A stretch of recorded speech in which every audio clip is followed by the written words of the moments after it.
আসসালামু আলাইকুম। কবুতর পালন করা অনেকেরই শখের একটা ব্যাপার। আমিও তার ব্যতিক্রম নই। বছরের পর বছর শখের বসে আমিও এই কবুতর পালন করে আসছি। কবুতরের এই ঘর বা কবুতরের এই খোপটা আমরা গত 2 বছর আগে কিনে এনেছিলাম রেডিমেড হিসেবে, মানে এরকম অবস্থায় আমরা কিনে নিয়ে এসেছিলাম। কিন্তু আমাদের খামারে অনেকগুলি বিড়াল আছে, যেই বিড়ালগুলিকে আমরা বিভিন্ন জায়গা থেকে কুড়িয়ে নিয়ে এসেছি এবং এইগুলিকে আমরা পালন করি। এই বিড়ালগুলি এখন কি করে, এই খোপের মধ্যে যায় বসে থাকে, যে কারণে এই গত 2 মাস যাবত আমাদের খামারের কবুতরগুলি আমাদের এই কবুতরের ঘরে ঢুকে না, ওরা হচ্ছে গাছে আশ্রয় কেন্দ্র বানিয়ে নিয়েছে। খামারে যেহেতু অন্য কাজের জন্য মিস্ত্রি ছিল, তো তাদেরকে বললাম যে আমাদের এই কবুতরের ঘরটা নতুন অবস্থায় যেরকম ছিল ওরকম বানিয়ে দেওয়ার জন্য, বা তার থেকে একটু আধুনিক করে দেওয়ার জন্য, যাতে করে বিড়াল এর ভিতরে না ঢুকতে পারে এবং কবুতরগুলি খুব আরামে এসে ভিতরে থাকতে পারে। এজন্য কবুতরের ঘরের সামনের যে ভাঙা অংশগুলি ছিল এগুলিকে আমরা খুলে ফেলে দিয়েছি। এখানে আমরা নতুন করে আলাদা একটা ফ্রেম তৈরি করতেছি শক্ত কাঠ দিয়ে, যে কাঠটা হচ্ছে খুব সহজে যাতে না ভেঙে যায়। আমাদের এই কবুতরের ঘরটার ভিতরের অংশগুলি ভালোই ছিল, কিন্তু বাইরের যে অংশগুলি ছিল এগুলি নষ্ট হয়ে গেছে বা এগুলি পুরাতন হয়ে গেছে, যে কারণে আমরা খুলে ফেলেছি এবং এইগুলিকে আমরা চেঞ্জ করার চেষ্টা করব। সারাদিন কাজ করতে করতে এমনিতেই ক্লান্ত লাগতেছিল,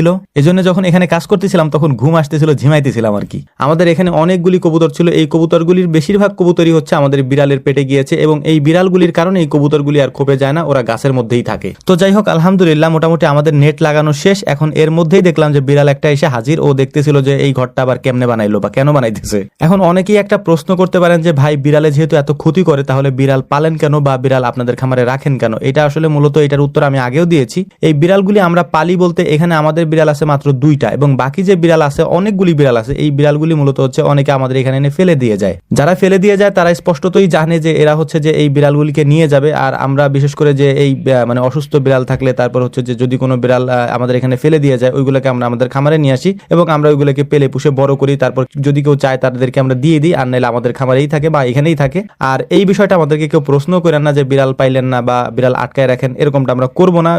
প্রয়োজন হচ্ছে যে আজকে যেটা আমি করতেছি, এই কবুতরের খোপটাকে আমি উপরে উঠাই দিব, মানে ওরা যাতে বিড়ালগুলি যাতে এই কবুতর